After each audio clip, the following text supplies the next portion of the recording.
Good morning, everyone. I'm Judge Ernest Capicella. I'm Judge of the Superior Court here, and I'm the assignment judge for this business. Today we have two proceedings we have to accomplish. One is that the appearances of the lawyers, please. Good morning, Honor. Julie Surface for the seat. Judge John Latarocca, Bruno Ferraro, 301 Route 17, Rutherford, New Jersey, on behalf of Jason Vanderee, standing to my left. Good morning. Okay, good morning. All right, so because Mr. Vanderee did not appear at the Central Judicial Processing appearance, not that he didn't appear, but we had to conduct it. I have to do that now. Sure. So we're going to go through this first, and then we'll do the detention hearing after that. All right, so just please state your name, full name for the record, please. Jason Vanderee. Okay, and this is considered your first appearance in court. And you are charged on a complaint number W2019000192611614 with the following: 3 counts of 2C:11-4A1 aggravated manslaughter, extreme indifference between the knife and first degree. 2C:36-6A, possession of sale of hypodermic syringe for use with CDS, that's a disorderly persons offense. 2C:36-2, use, possession with intent to use drug paraphernalia, that's also a disorderly persons offense. 2C:35-10A1, possession of CDS, schedule controlled substances, that's a 3rd degree. 3 counts of 2C:11-5B3A, vehicular homicide, DWI, refusal, and that you were on your school property. Those are, my recollection, near school property. And so that is those are 1st degree offenses. 3 counts of 2C:11-5A, death by auto or vessel, vehicular homicide, 2nd degree. I see Mr. Latarocca, you have a copy of the complaint, please? Judge, I do. Judge, I was actually able to obtain it last week off e-courts. I met with Mr. Vanderee at the jail on Friday. Great. We reviewed it. I explained every charge to him. He understands. He understands his exposure. We waive a more formal reading, Judge, and enter plea of not guilty of this weekend. And so I just have to, although one of these is covered, one of these has a right to return, he's got it, so it's fine. But, so Mr. Vanderee, you are advised as follows. Obviously, you have the right to be silent, and you can say maybe it's against you. You have the right to have a hearing as to probable cause. That's what we're going to do now. And the right to indict it by grand jury and trial by jury. You may also choose to waive indictment or trial by jury. If you choose to waive the trial by jury, you will be tried by the court. In that instance, the judge will determine whether you are guilty or not guilty. You understand that? Yes, sir. Okay. And Mr. Latarocca and his firm are going to be representing you in this case. Is that correct? Yes, sir. All right. Are you a veteran of the United States military? No. And you're a citizen of the United States, correct? Yes, sir. All right. So just to explain to you, and probably most people who are in the courtroom who have never been in, have not been in the courtroom since January 1st of 2017, we adopted criminal justice reform. And the way we set bail is different now than we used to set bail. So we use something called a risk assessment device that assists us. And when I do the detention hearing a little bit, you'll see what that's all about.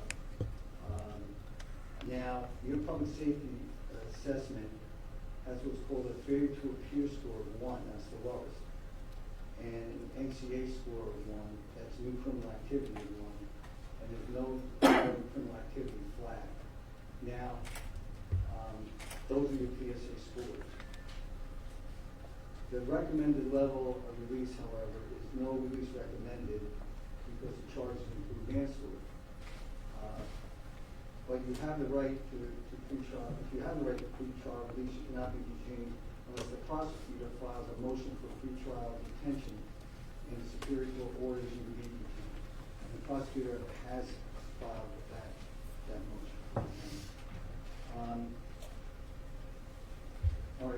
Ms. Surface, can you tell me when, the date that you filed, when you filed the motion for pretrial detention? Judge, the state filed the detention motion on February 20th, 2019. That was prior to the PSA being submitted at that I time. understand. Okay. And do you have a written copy of that, Mr. Lawler? Judge, I do. I am in receipt of the state's motion, as well as the exhibits, the attachments. I think it comes to some 43 pages. I received those on Friday around the lunch hour. I spoke to Ms. Surface thereafter. I saw Mr. Vanderee at the jail. We went over it. I then went to the prosecutor's office in Totowa and secured some video evidence that was provided by the state as well. So we do have all of that, sir. All right, is there anything further on the central judicial processing part? No. Not on the CJP aspect, no, sir. Yeah, I mean, that's, you know, the pro forma, first appearance in court, but now we have to discuss the detention. So, Mr. Vanderee, here's what we're going to do today. This hearing has two components. One is to determine whether there's probable cause to hold this case and for the charges. That means, is there a well-grounded suspicion that a crime was committed and will be committed? That's what the prosecutor has to show first. After we have our findings and discussions on probable cause, we then go into this risk assessment that I was talking about, and there's some issues that we'll be talking about there. So do you understand the nature of what we're doing? The detention hearing now, two parts, probable cause and risk assessment. Yes, sir, I understand both. Good. So, the way this works is we don't have trials at this stage. We don't have witnesses come in. We accept what we call proffers. That means if Ms. Surface says, Judge, if this police officer were here, this is what he would say, or she would say. And but the same thing goes for your attorney. Your attorney is going to be able to say things to me, and I'm not going to tell him I need a witness to come in and say that. So if he wants to say something about your health or other issues, I'm not going to say, bring the document. We do that with full proffers, a statement in court that the court is accepting without the need to bring in other witnesses, right? So you may hear some things being said, and say, where's the witnesses for that? What are we doing? That's the protocol for this. All right. Your attorney's here. Obviously, you have the right to an attorney. Mr. Rock is representing you. Now, as far as the discovery at this stage, Mr. Rock. Yes, sir. Is there anything that you feel that you should have at this stage? I know there's probably a lot of things that you would like to see, but at the early stage of the probable cause, is there anything that you would like to see? Let me say that, and maybe this is a better way to put it. I've reviewed the package. There are some things that we don't have. I don't have any type of incident reports, concerning this. I don't have any kind of witness statements concerning this. And I understand that there's going to be a lot of things going forward, things that can't possibly be available now. There's going to be accident reconstruction and lab work and medical records, et cetera. Having said that, I think more importantly, Judge, I sat down with Mr. Vanderee at the jail. I reviewed what had been provided. I reviewed the probable cause statement in the complaint. And while I would hasten to point out that much is going to be found out going forward as to what led up to this horrific accident, being mindful of what the standard of probable cause requires, my client and I would agree to stipulate that there's probable cause for the charges contained in the complaint. And the court appreciates that, in the interest of what we're doing in this case. It's a very difficult case. But I guess the position is that because the public's here, they have the right to hear the basis for the probable cause. I understand. Even though you consent to it. So, Ms. Surface, now to you. So, Mr. LaRocca, any issue with when the detention, the timeliness of the detention motion that was filed in February, I think it was before? Yeah. No, sir, I believe the state has complied with all the procedural So now, corrections. Ms. Surface, let me hear from you as to the basis for your detention. Certainly, Judge. The state's provided a packet to the court and to counsel on Friday midday. consisting of 43 pages. It's a copy of the state's 2-page detention motion. It's also a copy of the exhibit list listing all of the documents that the state intends to rely on today, 1 for purposes of probable cause and 2 for purposes of detention. All right, so let me just put that on the record now, because I have your exhibit list. So S1 is the complaint warrant, W2019000192-1614, it's 8 pages. S2 is the affidavit of probable cause for W2019000192-1614, that is 2 pages. There is S3, which is a preliminary law enforcement incident report for W2019000192-1614, that is 1 page. There is S4, which is the public safety assessment, which is 3 pages. S5 is the driver's abstract of Jason Vanderee. S6 is the criminal history of Jason Vanderee. S7 is New Jersey State Police reports case number B0602016000368, dated November 3rd, 2016. It's an incident report. It's 10 pages long. S8 is New Jersey State Police laboratory report for toxicology for Jason Vanderee. That's dated 12/12/16, and that is 1 page. S9 is New Jersey State Police laboratory report drugs for Jason Vanderee, dated 4/27/17. And S10 is Wayne Township Police Department arrest report for Jason Vanderee, dated 2/19/19, which is 2 pages. And there's S11 is the toxicology report from St. Joseph's University Medical Center for Jason Vanderee, and that's dated 2/19/19. Those are the exhibits that I have. And so we'll mark those as such by Mr. LaRocca and Anthony. Yes. And so now Ms. Surface. Thank you, Judge. Judge, with regards to probable cause, the state's going to rely on S1, which is the complaint, and Your Honor listed all of the charges just a few minutes ago during the CJP hearing. For purposes of the affidavit of probable cause, it's State's Exhibit S2, and it reads as follows. This is the affidavit of Officer Richard Hess of the Wayne Township Police Department.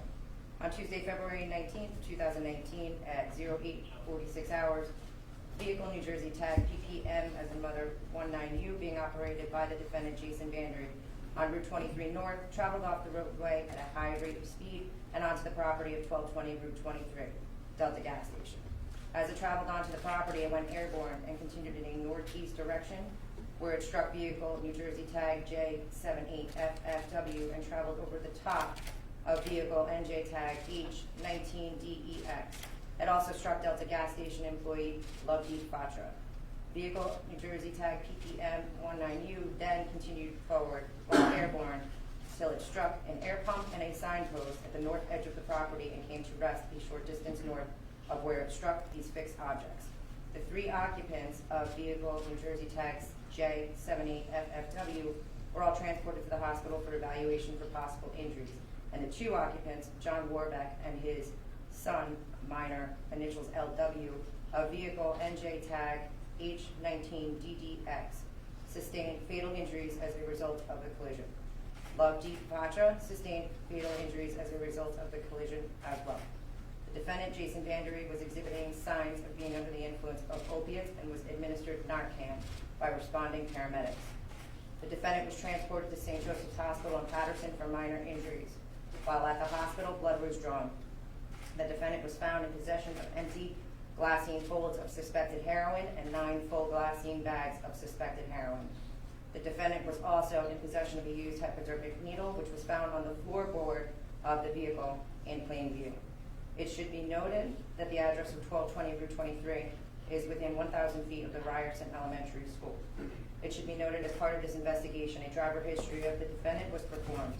The defendant has a past conviction from November 2016, that's the date of the incident, for a violation of NJS 39:4-50, driving while impaired due to drugs, where he was administered Narcan as well. The defendant was charged with the following offenses: 3 counts of 2C11-4A1, that's aggravated manslaughter, 1st degree. 1 count of 2C36-6A, disorderly persons offense for possession of that hypodermic needle.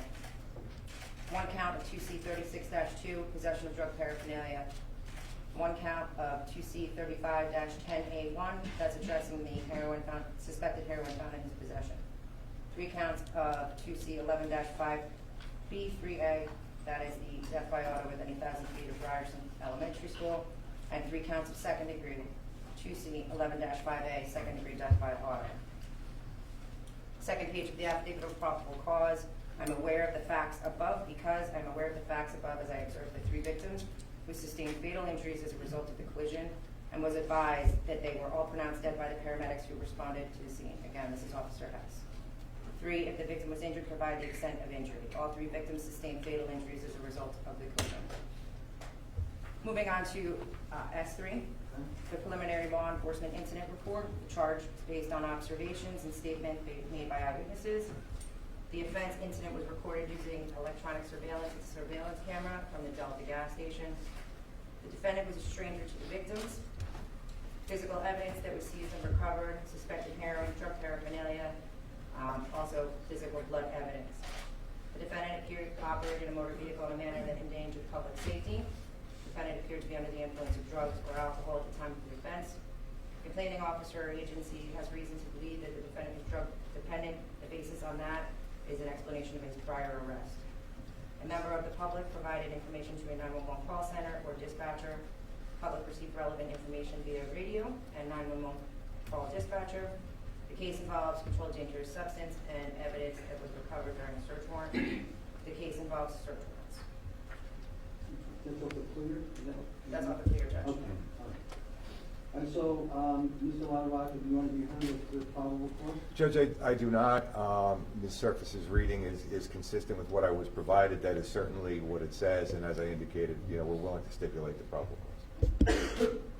All right, that having been said now, Ms. Surface, you made a motion to detain this defendant, and despite the 3 counts of aggravated manslaughter, the only charge under bail reform that creates a presumption of incarceration is murder.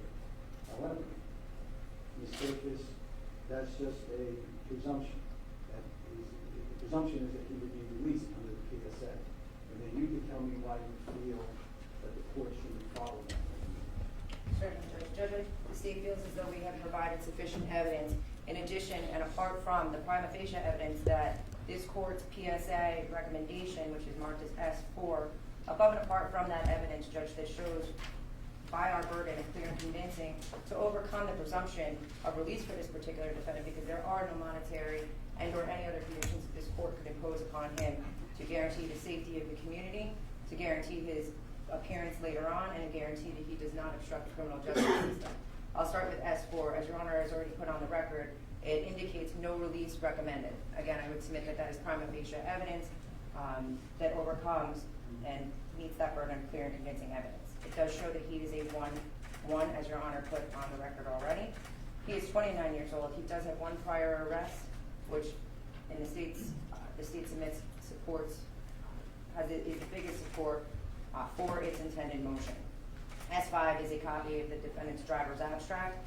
It shows, Judge, that he has a significant history dating back to 2008. He was involved in an accident in 2008. He was involved in an accident in 2009. He received a speeding ticket in 2012. But most importantly, Judge, I direct Your Honor's attention to the date of November the 3rd, 2016. That is the date when he was arrested by the New Jersey State Police in the township of Fairfield. And Judge, I will get into the next exhibits that address that particular charge as the substance of the state's motion. S7, Judge, New Jersey State Police report from that incident. The incident occurred on or about 11:05 a.m. on November 3rd, 2016, County of Essex, Township of Fairfield, on Route 80 westbound. Judge, and I'm just going to read, with the court's permission, I'm going to read a few of these reports into the record. Judge, on November 3rd, 2016, this trooper wrote, on this date, Trooper Acosta, number 7167, and I responded to Interstate 80 westbound at milepost 51.4, Fairfield Township, New Jersey, in reference to a motor vehicle accident. Upon arrival, we observed a white Subaru Impreza bearing New Jersey registration X45E, M as in mother, H, head-on into the guardrail. As we approached the vehicle, we observed a white male unconscious inside the vehicle.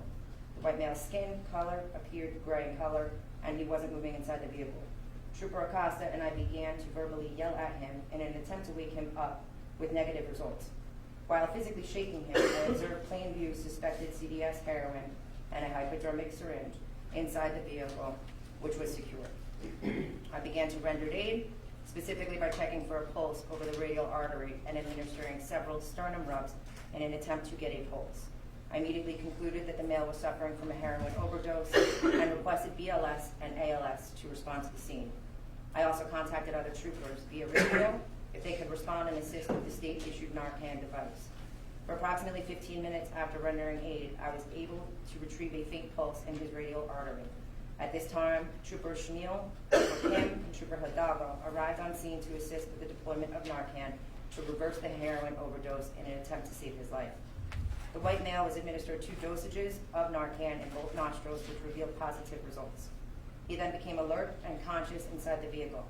The white male driver was then identified as Jason W. Vanderee.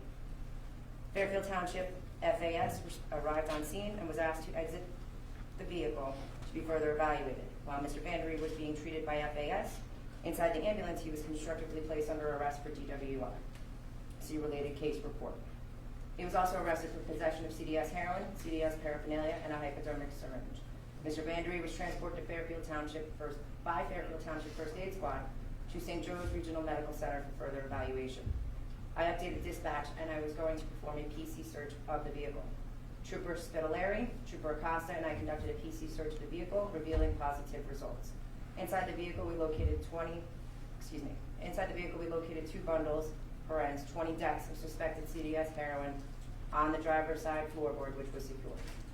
After the search was completed, CNL Towing arrived on scene to impound the vehicle. Trooper Hidalgo responded to St. Joe's Hospital to perform a further investigation.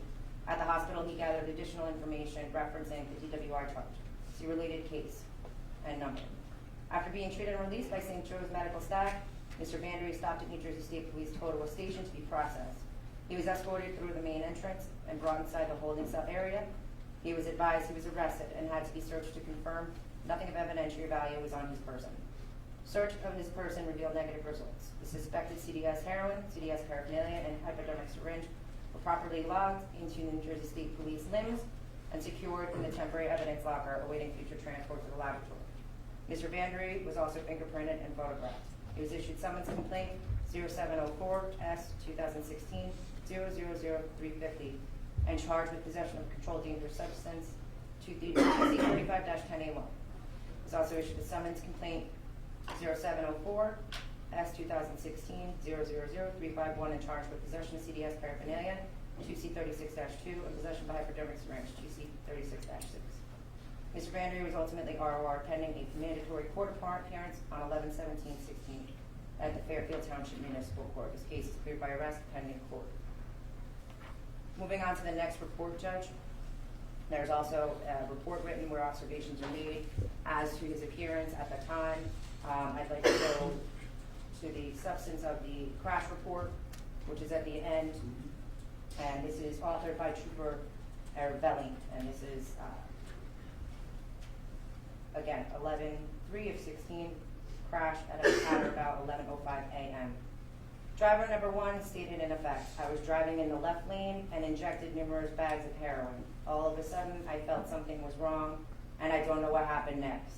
Investigation revealed vehicle 1 was traveling on Interstate 80 westbound at milepost 51.4 in the left lane. Driver number 1 was traveling straight ahead and lost directional control of his vehicle. As a result, driver number 1 traveled across 2 lanes of travel, running off the roadway to the right, striking the guardrail head on. Further investigation on scene revealed driver 1 suffered from a heroin overdose, and after becoming alert and conscious, he was transported to St. Joe's Regional Medical Center for further evaluation. His motor vehicle report will be left pending reference for toxicology lab results. And then it lists the charges that he was issued at that point in time. S8 judge is the actual toxicology for urine, to which he consented to provide during the course of that investigation. The report is actually dated 12/12/16, but this is related to that investigation of 11/3/16, and it shows confirmatory testing by GCMS, identifying codeine and 6-monoacetylmorphine, so heroin. S9 judge is a result of the laboratory report as a result of the testing of the substances to be suspected heroin that he was found in possession of on 11/3/16, and it does in fact test positive for heroin, Schedule 1 controlled dangerous substance. For purposes of detention, Judge Estate has also attached S10. That is a 2-page arrest report to point out that this defendant is not employed. He does live at home, apparently with some support system of his family, but he is not currently employed. And then S11, Judge, S11 is what we refer to as the toxicology report regarding urine that was taken from Mr. Vanderee on February 19th, 2019. The urine was taken at 11:09 a.m. by medical personnel at St. Joseph's University Medical Center. And looking at the bottom of the first page of S11 onto the second page, it shows, Judge, for purposes of that point in time, his urine tested positive for 3 substances: benzodiazepines, cocaine, and opiates. Taking all of these items into consideration, Judge, I feel that the state has met its burden to certainly overcome any presumption of release by clear and convincing evidence that there are no conditions that this court or any other court could put on this defendant to guarantee the safety of his community, to guarantee his appearance in court, and to guarantee that he won't obstruct the criminal justice system. Thank you, Judge. Judge, thank you. And Your Honor is correct. Mr. Vanderee is in charge with murder, and he's not charged with another offense that exposes him to life imprisonment, either as an ordinary term or as an extended term. And so, technically under the law, he does. He has the benefit of that presumption that there are conditions that Your Honor could set to secure his release. And although it is a rebuttable presumption, certainly that weighs in his favor. His PSA score is a 1-1. Can't get any better than that. He's 29 years old. He has no criminal convictions, big or small. He has an associate's degree, and he has a bachelor's degree. Although he wasn't working at the time of the offense, looking back, I think Your Honor would find that he has a substantial work history dating back to when he was 16 years old. Oftentimes he was working while he was going to school. He lives with a loving, supportive family who's here today on his behalf. And yes, having said all of that, Jason also has struggled for many, many, many years with addiction. I think that's evident from some of the observations that have been made in this case and some of the things that Ms. Surface has read about in the prior incident. He understands all of those things, and he understands that I could stand here today and argue for his release, that PML 3+, a combination of house arrest and surrendering his license and having outpatient drug counseling. I could ask for all of those things, but he has asked me not to do that. Going forward, we're going to all learn a lot about what led up to the terrible consequences of the 19th, whether it's a criminal offense or a horrible accident. Doesn't change the fact that Jason feels the overwhelming weight of responsibility for the deaths of John and Luke Warbeck and Mr. Fatra. He doesn't want me to oppose the state's motion at this time, and so on his behalf, that's the position that we're going to take, sir. And I understand that. You just have to create a record and make sure that that's clear.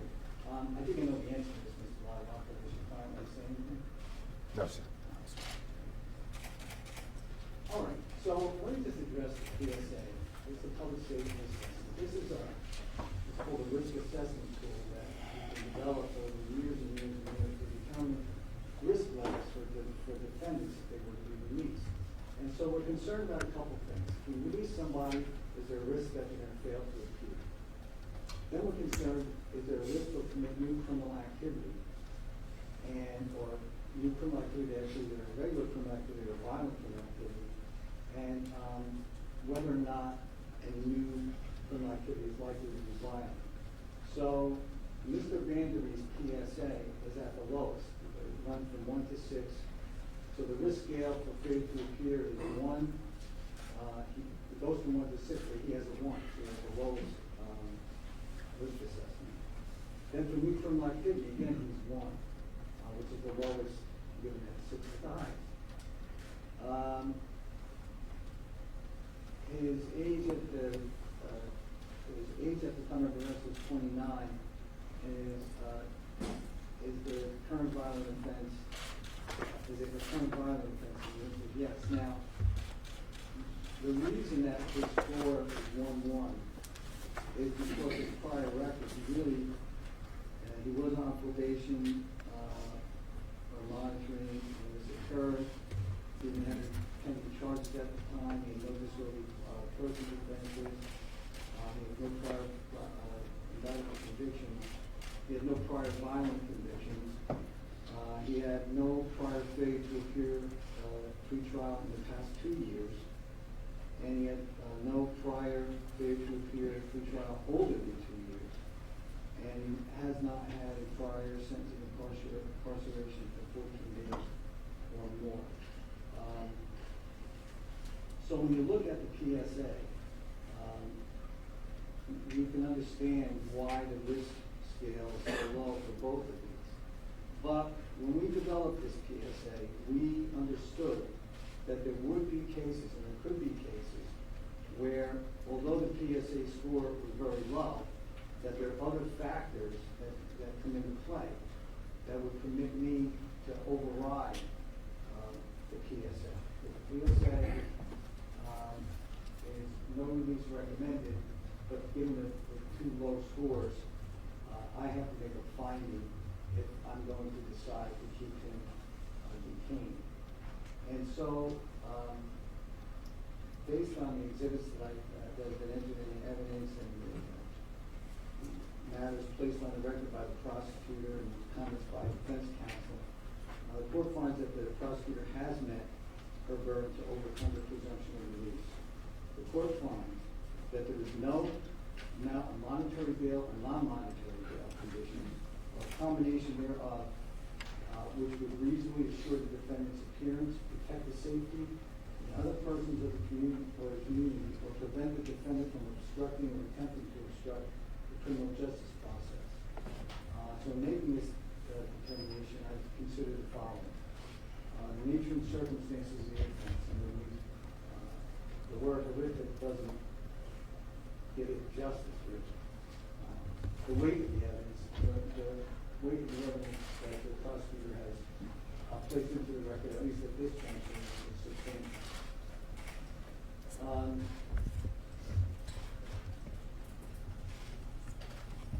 Mr. Monroe, I take for granted that his family ties, his employment, financial resources, like residence in the community ties, his past conduct, his drug history, and criminal history, which he really didn't have much of. I'm taking that, if he told me those were all things that were positive for him, I would take any words. I know you would, sir. Those are good things. He was not on probation parole at the time. But the nature and seriousness of the danger to any other person in the community, that's certainly an aggravating factor.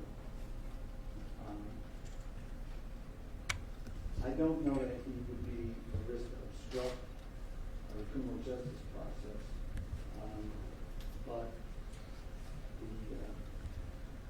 the findings that are made so far clearly that the prosecutor has overcome the presumption of release by clear and convincing evidence, which is a little bit higher standard. It's not beyond reasonable doubt, but it's a higher standard of preponderance of the evidence.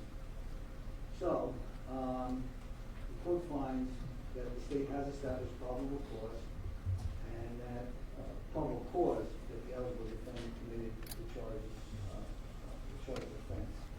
And I base that on, again, the exhibits, the affidavit, the probable cause, the complaints, all those other reports that have surfaced placed in the record. And then secondly, I find by clear and convincing evidence that no amount of monetary bail, non-monetary conditions, a combination of monetary bail and conditions would reasonably assure the protection of the safety of any other person or the community. And again, one of the factors that we're intending was in November of 2016, we had a very similar incident. Fortunately or unfortunately, I look at it, fortunately, where we sit now, we hit a guardrail and didn't do what happened here. All right, so that being the case, to be detained without bail, Ms. Surface, you're going to present this to the grand jury, obviously, so we refer to the grand jury. All right? Mr. Lauterbach, do you have anything that you want to? Not at this time. We just approached. Yeah, sure.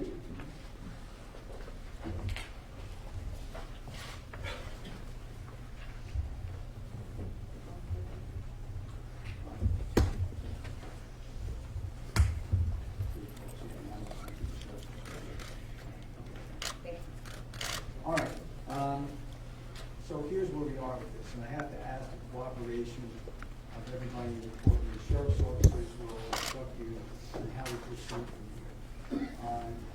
The press is going to stay put. They're going to be the last ones to leave. You don't have to worry about having to, go through things forward.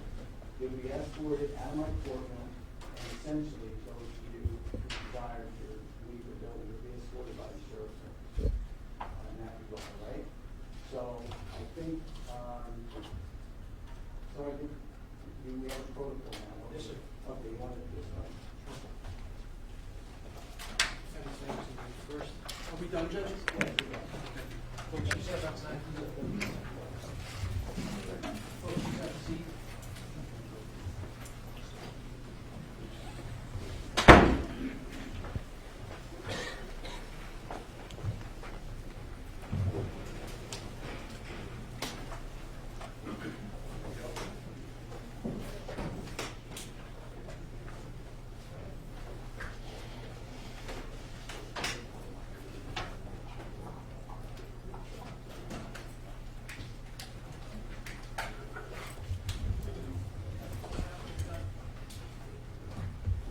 Judge, I'm going to step inside unless you. Yeah, sure. Yeah.